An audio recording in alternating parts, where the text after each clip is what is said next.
Bismillahirrahmanirrahim. Assalamualaikum warahmatullahi wabarakatuh. Asyhadu an la ilaha illallah, asyhadu anna Muhammad Rasulullah. Allahumma sholli ala sayyidina Muhammad wa ala ali sayyidina Muhammad. Kama sholaita ala sayyidina Ibrahim wa ala ali sayyidina Ibrahim bil alamina innaka Hamidum Majid. Sebelumnya kita panjatkan dahulu doa kepada Gusti Allah Agung untuk saudara kita yang telah memberikan sholawatnya berupa infak dakwah kepada channel ini, sehingga channel dakwah ini bisa hadir dalam ruang-ruang diskusi kalian semuanya. Semoga sholawat itu menjadi catatan langit amal soleh bagi mereka dan keluarganya kelak, dan insya Allah Allah akan membalasnya dengan balasan yang lebih baik lagi. Begitu juga untuk seluruh viewer terkasihku dimanapun kalian berada ya. Terima kasih atas apresiasinya, anti skip, anti download, dan bila berkenan silahkan share link-link dari kajian-kajian ini ya yang ada di channel dakwah ini, dan semoga itu menjadi catatan langit juga bagi kalian semuanya bahwa kalian tercatat sudah mengambil bagian dalam syiar dakwah Islam. Oke, kita lanjutkan kajian kita yang kemarin tertunda akibat ada hujan yang seperti aku bilang di mampir ngombe tadi cukup mengkhawatirkan ya, dimana saking derasnya hujan suara atap rumah-rumah kita itu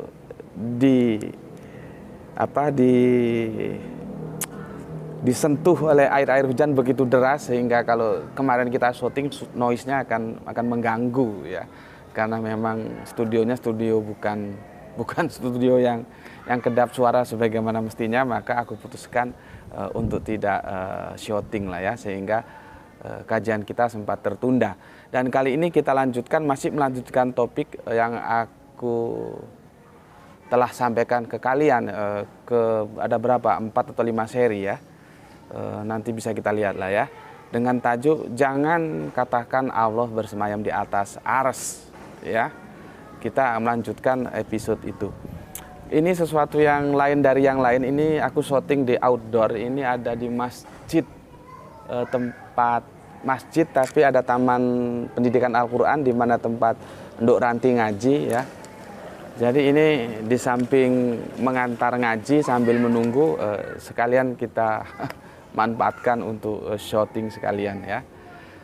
Dan ini outdoor, jadi kalau ada bisik-bisik ya dimaklumi aja ya, namanya juga pondok tempat anak-anak kecil mengaji ya. Oke, sebelumnya aku akan memberikan tanggapan ya dari saudara kita yang ada di Madura. Beliaunya seorang orang penting lah di Madura ya, nggak tahu di praksi apa gitu ya, memberikan tanggapannya lewat WA dan aku akan coba menjelaskannya ya. Dan tanggapan atau WA yang dikirimkan itu masih terkait dengan tajuk yang telah aku sebutkan tadi ya. Aku sebetulnya tidak kenal dengan beliau ya, seorang politisi handal yang sedang nggak tahu sudah demisioner atau masih memegang amanah ya, nggak tahu dari fraksi apa. Aku itu bersahabat baik ya, sangat baik dengan kakaknya, dengan masnya ya. Kalau dengan tokoh kita kali ini akhirnya kenal ya karena lewat kakaknya bersahabat baik dengan aku gitu ya. Oke, dia mengirimkan WA seperti ini dan aku akan memberikan tanggapan ya. Bismillahirrahmanirrahim. Allah Subhanahu wa Ta'ala turun ke langit paling bawah, itu judul WA-nya yang dia kirim ya. Harus diakui bahwa untuk memahami teks otoritatif seperti Al-Quran dan hadis perlu metodologi dan bantuan mereka yang kompeten di bidang ini gitu. Dalam memahami Al-Quran ada tafsir yang muktabar, dalam mengerti hadis ada syara yang perlu dipertimbangkan. Seperti misalnya kitab Sahih Bukhari dengan memperhatikan penjelasannya dalam kitab Fathul Bari yang ditulis oleh Imam Al-Hafiz Ahmad bin Ali bin Hajar Al-Asqalani. Waduh, ribet amat namanya ya, panjang ya. tahunnya 773 sampai 856 Hijriah ya. Itu memang ciri khas orang-orang Arabian ya. Ya, enaknya bukan Arabian, Semit lah ya, karena Israel juga begitu. Nama itu tiga ke atas disebut supaya tidak tertukar dengan nama yang lain. Misalkan kalau kita nama Budi itu kan banyak, biasanya 3 ke atas. Budi bin Paijo bin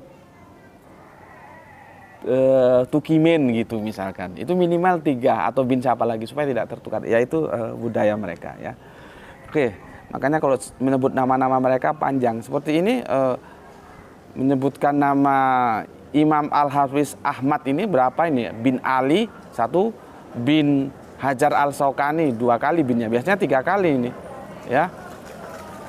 Bin Ali bin Hajar Al-Syaukani ya gitu. Oke, kita lanjutkan. Dengan cara ini orang akan terselamatkan dari error dalam memahami teks otoritatif itu. Misalnya ada hadis sahih bahwa Allah turun nuzul ke langit paling bawah lalu berfirman, siapa yang berdoa kepadaku niscaya aku kabulkan doanya ya. Siapa yang meminta kepadaku niscaya aku memberi permintaannya ya. Siapa yang memohon ampun kepadaku niscaya aku ampuni dosa-dosanya ya. Lihat Imam Al-Juwani dalam Risalah Al-Istiwa, nah, ya kan istiwa ya, wa Al-Fauqiyah. Selanjutnya turun adalah sifat perbuatan af'al. Hadis itu menyebutkan salah satu sifat af'al Allah Subhanahu wa taala, yaitu turun setiap malam ke langit paling bawah dengan cara yang layak bagi keluhurannya gitu. Bila ada pertanyaan bagaimana caranya turun, jawaban atas pertanyaan itu adalah seperti yang disampaikan oleh para ulama ahlu sunnah wal jamaah seperti Imam Malik RHM rahimatullah apa begitu ya.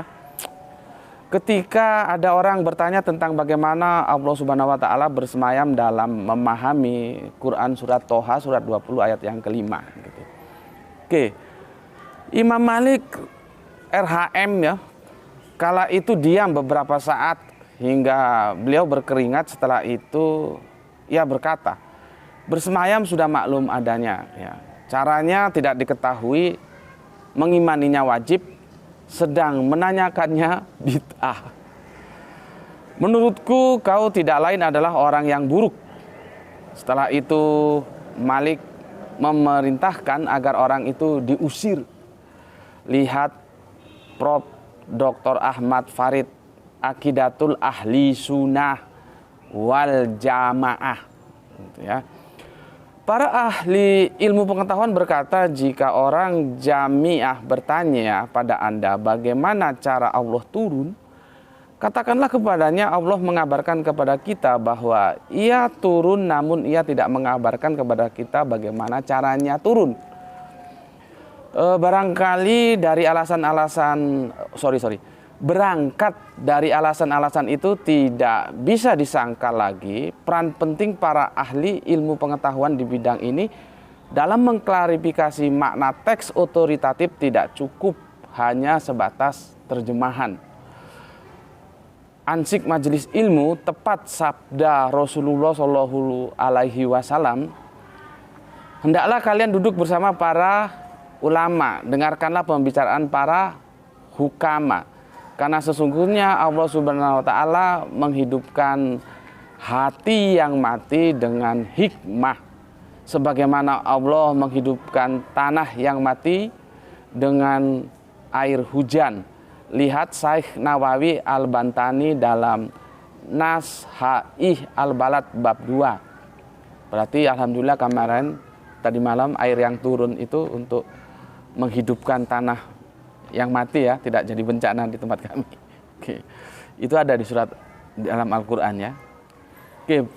Semoga Allah Subhanahu wa taala terus menyinari hati kita semua dengan cahaya kebijaksanaannya, Nurul Al-Hikmah, sehingga kita bisa selamat di bidang akidah dan tetap lurus dalam ahlu sunnah wal jamaah.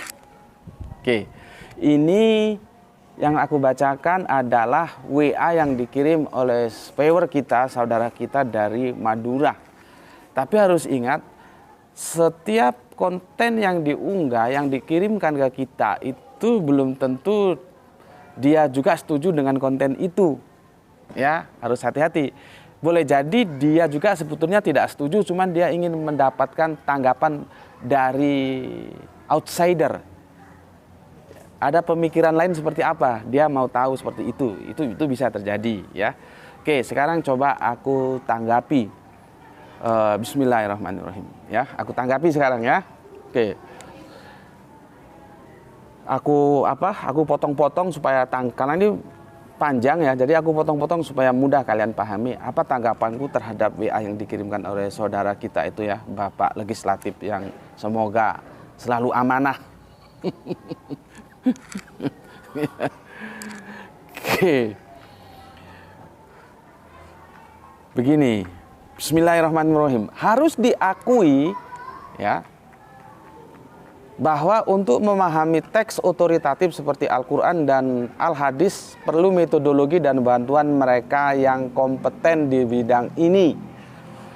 Itu soalnya, maka jawabanku seperti ini.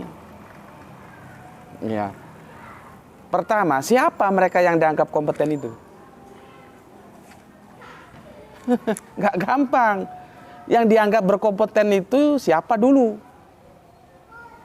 Apa ada jaminan bahwa mereka yang berkompeten itu pasti benar?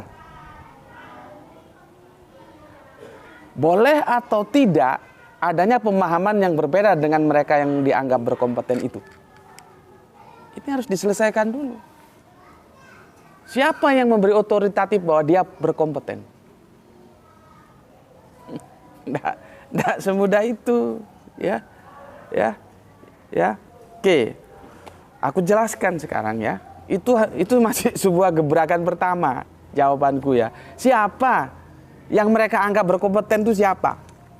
Yang pertama. Yang kedua, ada jaminan bahwa mereka yang berkompeten itu pasti benar? Tidak pernah salah?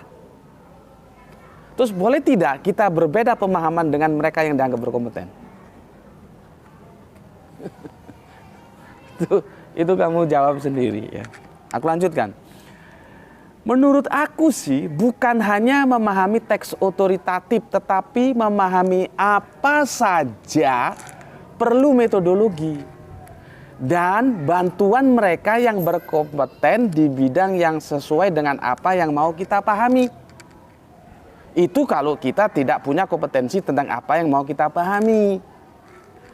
Maka disinilah perlunya setiap kita iqra, agar masing-masing kita punya kompetensi tanpa tergantung orang lain. Namun kalau kita punya kompetensi ya tentang apa yang mau kita pahami, boleh saja menghadirkan outsider orang lain itu sebagai komparasi. Kita ingin tahu bagaimana pendapat orang tentang masalah ini gitu. Nggak apa-apa ya. Tapi intinya iqra itu perlu agar setiap orang punya kompetensi. Almarhum guru ngajiku itu mengajarkan kami Al-Quran agar kami tidak tergantung terhadap siapapun tentang bagaimana memahami Al-Quran. Hidup cuma sekali kok mau digadaikan. Ya kamu kalau nggak punya kompetensi ya belajar. Belajar nggak mau punya kompetensi. Tapi ketika orang itu belajar dan dia punya kompetensi ya jangan terus dianggap, oh jangan nyalahi ulama. Nggak begitu. Ya, jadi itu yang aku sampaikan. Contohnya beginilah, jangankan teks-teks yang otoritatif, kita bicara tentang las saja. Ketika aku sudah punya kompetensi tentang las, aku masih perlu informasi dari tukang las lainnya sebagai komparasi. Bagaimana cara dia ngelas, bagaimana kualitasnya, itu perlu. Meskipun aku sudah punya kompetensi ngelas. Kan tukang las kan banyak, semua kan punya kompetensi juga, bukan hanya satu orang. Ya, itu harus diperhatikan. Ya. Kalau aku belum bisa ngelas, baru aku panggil tukang las. Ini masalah ngelas. Jadi bukan hanya masalah Al-Quran, bukan masalah hadis, semua itu perlu kompetensi. Aku jawab, ya. Oke. Berikutnya, dalam memahami Al-Quran ada tafsir yang muktabar. Dalam mengerti hadis ada syarat yang perlu dipertimbangkan, seperti misalnya kitab Sahih Bukhari dengan memperhatikan penjelasannya dalam kitab Fathul Bari yang ditulis oleh Imam Al-Hafiz Ahmad bin Ali bin Hajar Al-Asqalani 1773 sampai 856 Hijriah. Dengan cara itu orang akan terselamatkan dari error dalam memahami teks otoritatif. Itu soalnya. Jawabanku, tafsir punya dua arti. Ya, aku jelaskan dulu ya. Tafsir itu punya dua arti.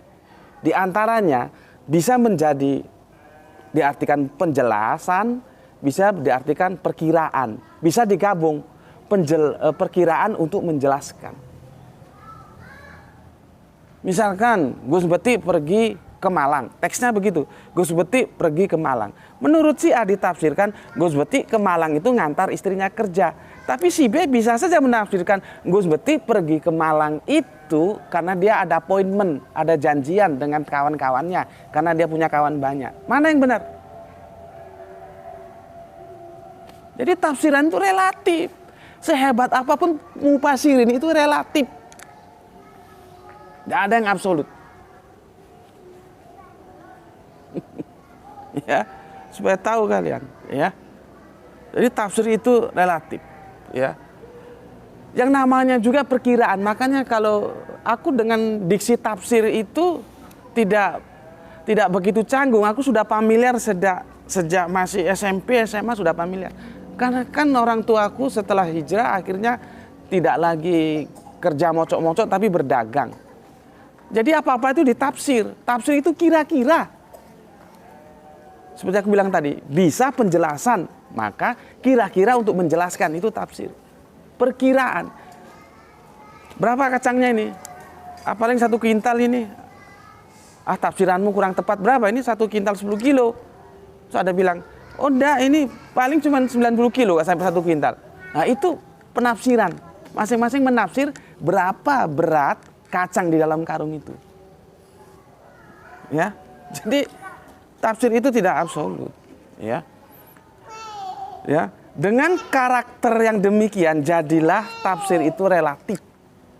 Maka kita tidak boleh memberikan cek kosong kepada mufasirin siapapun dia. Tidak boleh. Aku 2 tahun lalu sudah memberikan kritik terhadap sosok mufasirin. Tidak ada ucapan Natal dalam Al-Quran, tidak ada. Oke. Ya. Tidak ada.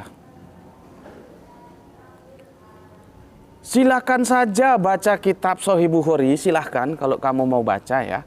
Atau kitab Fathul Bari silahkan. Tapi jangan sejajarkan itu dengan Al-Quran. Itu kitab karya manusia. Manusia itu relatif, bukan karyanya Allah. Yang absolut itu Al-Quran. Hadis saja relatif kok. Jadi nggak ada jaminan kalau sudah baca kitab itu mesti benar. Siapa menjamin kitab itu benar? Yang dijamin hakul yakin benar itu Al-Quran. Karena dia produknya Gusti Allah. Tidak ada kitab apapun yang kamu ajukan, mau ke ulama kelas A sampai kelas Z, itu tetap aja relatif, namanya kitabnya manusia. Dia tidak absolut seperti Al-Quran, gitu ya. Al-Imam Al-Hafiz Ahmad bin Ali bin Hajar Al-Asqalani, dia tidak otoritas maksum.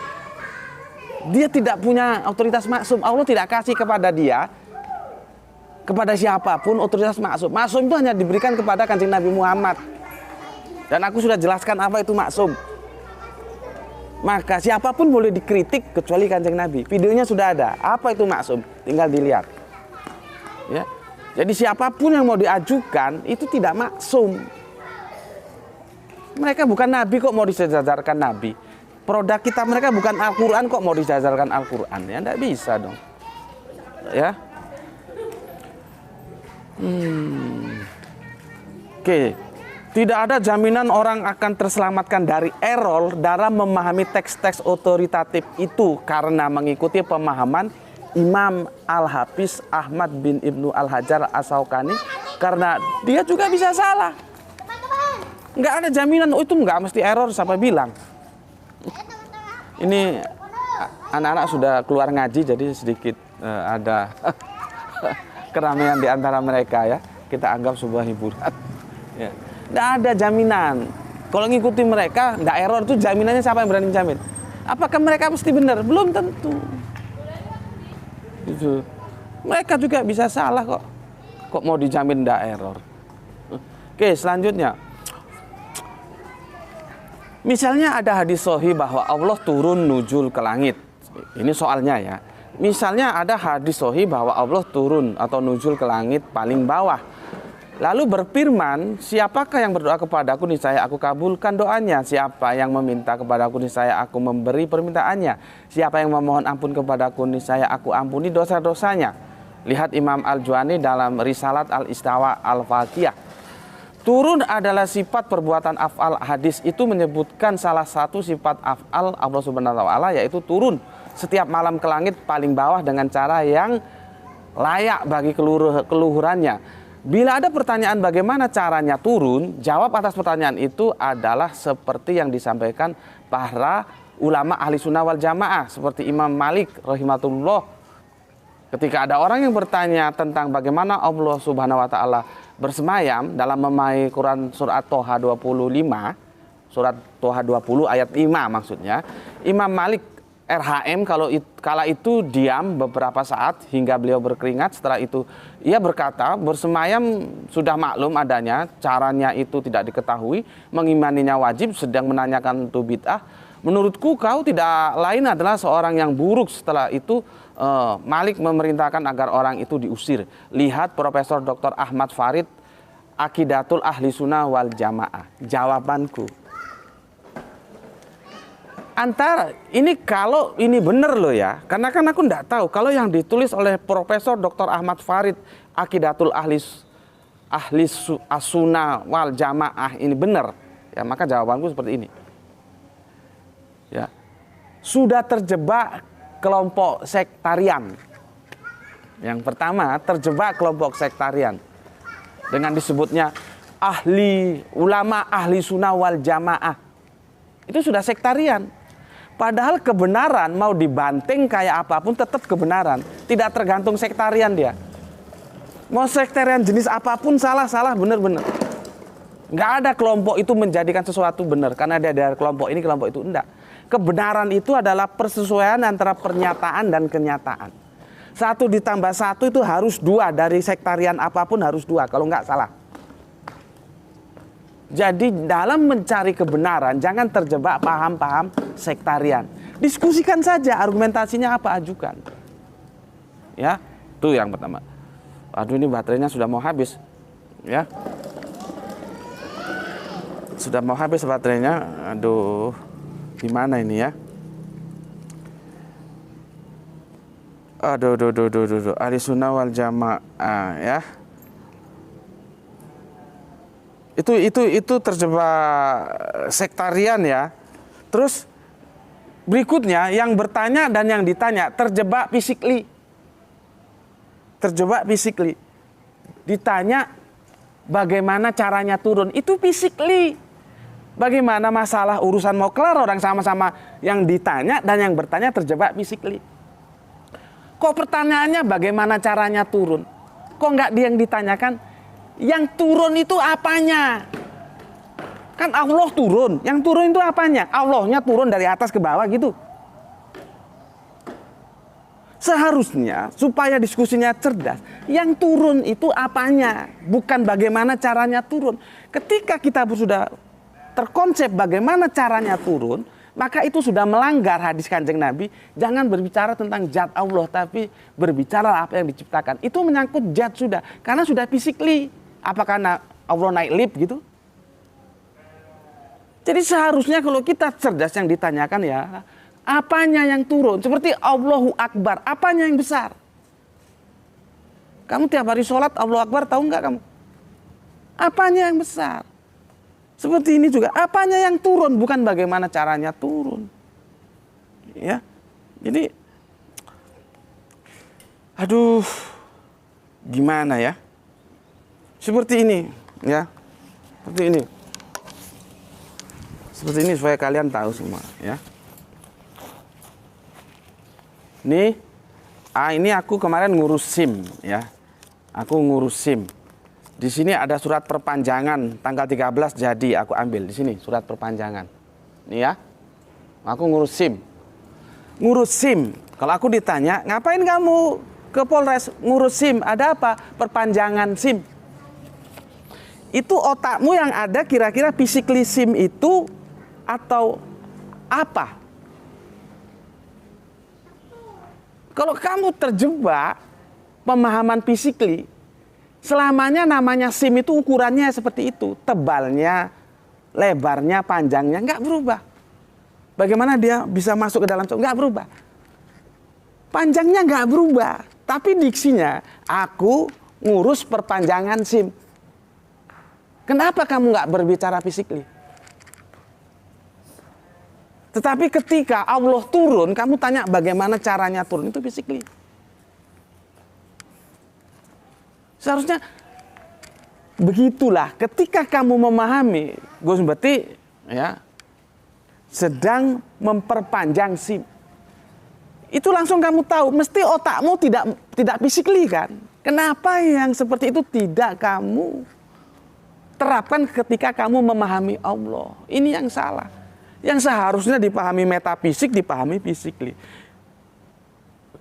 Dimanapun yang namanya perpanjangan SIM itu metafisik, bukan fisik. Fisiknya ukurannya ya tetap itu. Karena yang diperpanjang itu adalah masa berlakunya. Itu namanya metafisik.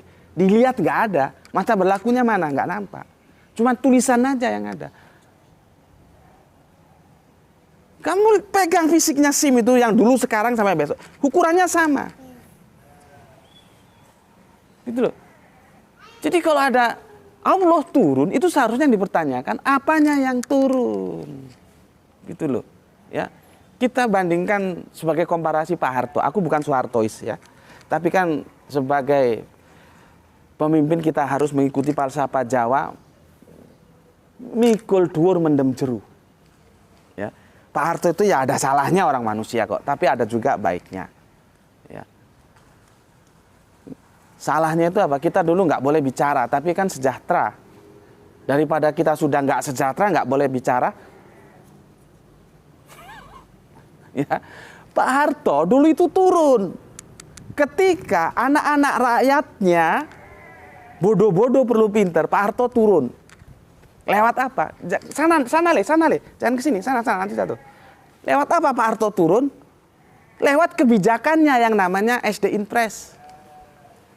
Ketika anak-anaknya sakit, Pak Harto turun. Lewat apa? Lewat kebijaksanaannya. Namanya apa? Puskesmas dibangun. Ketika anak-anak rakyatnya lapar, Pak Harto turun. Lewat apa? Kebijakannya. Lewat apa? Diketemukanlah PB 9, PB berapa sehingga swasembada pangan. Makanya ketika aku melihat Pak Harto ya kasihan ya. Lu dulu, ini bahasa gue ya. Lu dulu anak-anak bodoh supaya pinter gue bikinin SD Impres. Lu sakit, pilek, tetek bengek segala macam, kedinginan gue bikinin puskesmas. Lu lapar, gue tanemin beras. Sekarang lu jadi mahasiswa nggak punya terima kasih sama gue, tambah demo gue. Ya, jadi yang turun itu apa? Kebijaksanaannya, bukan Pak Hartonya turun. Pak Harto tetap aja di Istana Negara, tetap aja di mana itu rumahnya itu? Lupa aku dulu, rumahnya Pak Harto itu rumah pribadinya di mana itu? Apakah dia turun ke seluruh pelosok Indonesia? Kan enggak. Yang turun apa? Kebijakannya. Coba sih logika itu dipakai. Ketika Allah turun itu apa? Kebijakannya. Sedangkan Pak Harto aja yang menguasai cuman Indonesia. Indonesia itu kalau dilihat dari dunia saja cuman sauplik. Nah ini Allah yang menguasai sampai angkasa raya sana. Yang kita nggak tahu sudah menyebutnya apa, universe atau apa. apakah akan dikalahkan oleh seorang hamba bernamanya Soeharto? Tidak mungkin lah. Pak Harto aja bisa turun, tapi bukan Pak Hartonya yang turun, kebijakannya. Begitu juga Allah. Orang Pak Harto yang hanya jadi presiden aja bisa, masa ini yang raja di segala raja tidak bisa? Yang turun apa? Kebijakannya Allah turun di sepertiga malam. Bukan Allahnya yang turun. Coba logika ini dipakai, gitu. Ya, jangan yang dikedepankan itu sektarian. Jadi yang tanya sama yang ditanya sama-sama terjebak physically, tidak pernah berpikir metafisik, gitu. Seperti contoh aku contohkan tadi SIM tadi itu. Mau kemana? Pergi ke Polres, ngapain? Memperpanjang SIM. Itu kan otaknya langsung ngerti, ya gitu loh. Yang diperpanjang itu bukan fisiklinya, tapi metafisiknya. Apanya? Fungsi hukumnya, bahwa dia diperpanjang waktunya supaya dia tetap sah sebagai bukti dia layak berkendaraan. Bukan fisik SIM-nya. Gitu loh. Ya. Oke. Berikutnya, maka dari itu terjemahan juga harus dikoreksi dengan menggunakan original text sebagai standar kebenaran terhadap terjemahan yang relatif. Itu jawabanku atas pertanyaan begini. Berangkat dari alasan-alasan itu tidak bisa disangka lagi peran penting para ahli ilmu pengetahuan di bidang ini dalam mengklarifikasi makna teks otoritatif tidak cukup hanya sebatas terjemahan. Oke, aku setuju. Dan kalian kan sudah melihat semua, berapa kali aku mendekonstruksi terjemahan. Terjemahan itu bermasalah. Maka dari itu terjemahan juga harus dikoreksi dengan menggunakan original text sebagai standar kebenaran terhadap terjemahan yang relatif. Makanya aku bilang, sebagai umat Islam, lu harusnya bangga. Karena lu dikasih Al-Quran dalam edisi original text. Ketika ada permasalahan dalam terjemahan, gunakan original text itu sebagai panduan kebenaran. Lah kalau yang lain, yang dia pegang hanya terjemahan, nggak ada original teksnya. Kalau ada masalah terjemahan, mana yang akan dijadikan standar kebenaran? Jadi seharusnya kamu sebagai orang Islam harus bangga. Benar, terjemahan itu relatif. Makanya aku tidak mau terjebak terjemahan. Lari ke original teksnya apa? Makanya kita sedang menguji istawa itu apa sih? Ya. Ars itu apa sih? Itu kan perlu kita koreksi. Makanya kita kembali ke teks-teks originalnya. Kemarin sudah kita bahas. Ya. Kan nggak ada selama ini menerjemahkan ars. Kenapa nggak bisa diterjemahkan? Orang itu bukan proper name. Oke, berikut. Ansik majelis ilmu tepat sabda Rasulullah, hendaklah kalian duduk bersama para ulama, dengarkanlah pembicaraan para ulama, karena sesungguhnya Allah Subhanahu wa taala menghidupkan hati dengan nur hikmah sebagaimana Allah menghidupkan tanah yang mati dengan air hujan. Lihat Syekh Nawawi Al-Bantani dalam Nasai Al-Bad bab 2. Semoga Allah Subhanahu wa taala terus menyinari hati kita semuanya dengan cahaya kebijaksanaannya, nur al-hikmah, sehingga kita bisa selamat di bidang akidah dan tetap lurus dalam ahli sunnah wal jamaah.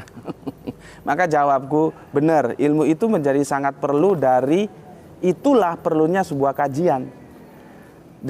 Jadi dalam arena kajian itu argumentatif, dipertarungkan di sana. Dalam sebuah kajian keilmuan, kamu punya pendapat apa? Argumentasimu dipertarungkan. Jangan asal imani saja, gitu loh. Itu jawaban yang pertama.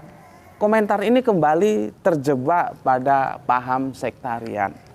Dan aku jelaskan sebagai penutup, karena sudah aku jawab semua. Kebenaran is kebenaran, dia tidak dipengaruhi oleh sektarian apapun. Ya, tergantung bagaimana kita mampu mengkaji kebenaran itu, tentunya dengan kesungguhan kita, sehingga kita dapat menemukan kebenaran yang sesungguhnya dari teks-teks yang ada, yang sedang kita pelajari dari Al-Quran itu. Ya, dia bebas, tidak terikat sektarian. Mau ahli bid'ah kek, mau ahli sunnah kek, mau ahli apa-apa, itu terserah. Ya, itu jawaban dari aku, terserah kalian juga mau menyimpulkan seperti apa. Ya, aku tidak ada masalah. Ya, jadi tidak seperti yang harus begini, harus begitu, boleh begini, boleh begitu. Enggak ya. Apalagi ketika ditanya. Jadi ditanya itu kalau nggak bisa ya PR gitu aja, nggak usah diusir, nggak usah terus dibilang ahli bid'ah, nggak bisa terus, itu kan sudah membuat double cover bahwa dia tidak siap untuk berargumentasi.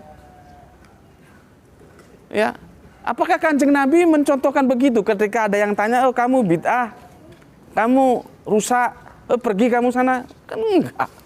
Ya. Oke, sampai di sini dulu ya. Semoga kita bisa ketemu lagi.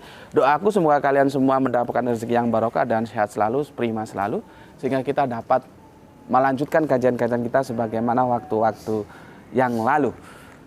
Bismillahirrahmanirrahim. Alhamdulillahirabbil alamin.